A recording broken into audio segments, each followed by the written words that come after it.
दोस्तों, हमारे बॉलीवुड को देह व्यापार या अय्याशी का अड्डा कहा जाए तो इसमें कोई दो राय नहीं है, क्योंकि बॉलीवुड में वो हर एक चीज जायज है जो हमारे हिंदुस्तानी समाज में बहुत शर्मनाक मान जाती है। यहाँ लोग फिल्मों के चकाचौंध में इतने अंधे हो जाते हैं कि वो किसी भी हद तक जाने को तैयार रहते हैं। बॉलीवुड की कुछ अभिनेत्रियां तो ऐसी हैं जो इस गंदगी और हवस भरे दलदल में अपने आप को धकेलने के लिए हमेशा तैयार रहती हैं, और जब वो समझौते के दम पर कामयाब हो जाती हैं तो उनकी नजर बड़े बड़े अभिनेताओं पर टिकी रहती है, जिससे कि वो अपने शरीर की भूख को शांत कर सके। ऐसी ही कुछ अभिनेत्रियों का आज हम पर्दाफाश करने वाले हैं, तो इस वीडियो को कृपया करके अंत तक जरूर देखें, क्योंकि इस वीडियो में हम बॉलीवुड की ऐसी घटनाओं के बारे में बताएंगे जिन्हें सुनकर आप भी शर्म से पानी पानी हो जाएंगे। तो चलिए सबसे पहले बात करते हैं बॉलीवुड की मशहूर अभिनेत्री रवीना टंडन के बारे में। रवीना टंडन ने बॉलीवुड में अपनी अलग ही पहचान बनाई है। एक्टिंग के लिए नेशनल अवार्ड जीतने वाली रवीना टंडन बॉलीवुड में 27 साल से ज्यादा का समय बिता चुकी हैं। उनका नाम एक वक्त पर अजय देवगन के साथ जुड़ा था। कहा तो ये जाता है कि उन्होंने सुसाइड करने की भी कोशिश की थी। अजय देवगन अब काजोल और अपने बच्चों के साथ कुशल जिंदगी जी रहे हैं, लेकिन एक समय था जब उनके अफेयर के खूब चर्चे रहते थे। जिस हीरोइन के साथ वो काम कर लेते थे वो उन पर फिदा हो जाती थी। उनमें से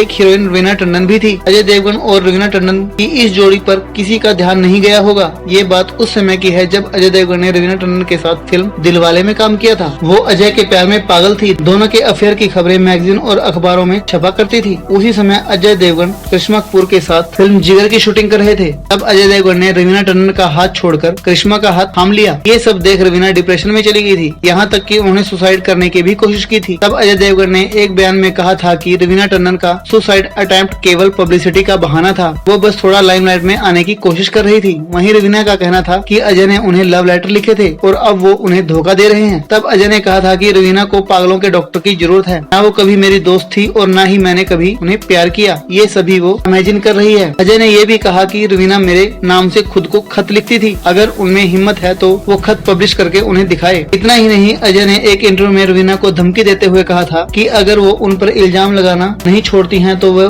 इतने राज खोलेंगे कि रवीना कहीं मुंह दिखाने के लायक नहीं रहेगी। तभी रवीना को फिल्म मोहरा मिली और अक्षय कुमार के साथ काम करते करते उनके प्यार में पड़ गई। तब कहीं जाकर वो अजय देवगन को भूल पाई। आइए अब बात करते हैं करिश्मा कपूर के बारे में। दोस्तों, काजोल जब अपने करियर की ऊंचाइयों पर थी तभी उन्होंने अजय देवगन से प्यार हो गया और उन्होंने शादी करने का भी फैसला कर लिया। काजोल की लव स्टोरी की कहानी किसी से कम नहीं है। दरअसल काजोल से पहले अजय देवगन का करिश्मा कपूर के साथ अफेयर था। करिश्मा कपूर उस समय की टॉप हीरोइनों में शुमार थी। अजय देवगन और करिश्मा कपूर ने पहली बार फिल्म जिगर में साथ काम किया था। काम के दौरान ही दोनों के बीच दोस्ती हुई और वह प्यार में बदल गई। अजय देवगन ने करिश्मा के लिए अपनी उस समय की गर्लफ्रेंड रवीना टंडन को छोड़ दिया था। अजय देवगन और करिश्मा कपूर यहाँ रियल टाइम स्पेंड कर रहे थे, तो वहीं पर्दे पर जिगर, धनवान, सरगम, सुहाग जैसी फिल्मों में भी साथ साथ काम किया। इसी दौरान अजय देवगन ने काजोल के साथ हलचल फिल्म की शूटिंग शुरू कर दी। अजय देवगन और काजोल का प्यार पहली नजर का तो बिल्कुल भी नहीं था। काजोल पहली बार जब अजय से मिली तो उन्हें अकेले सेट पर बैठे देखा। वो एक किनारे अलग बैठना पसंद करते थे और ज्यादा बातें नहीं करते थे। साल 1999 में दोनों ने शादी कर ली। आज अजय देवगन और काजोल की जोड़ी बॉलीवुड की आइडियल कपल में से एक है। तो दोस्तों, बॉलीवुड की इन दिल फेक अभिनेत्रियों के बारे में आपका क्या ख्याल है, हमें कमेंट करके जरूर बताएं और साथ ही हमारे चैनल को भी सब्सक्राइब कर दें। धन्यवाद।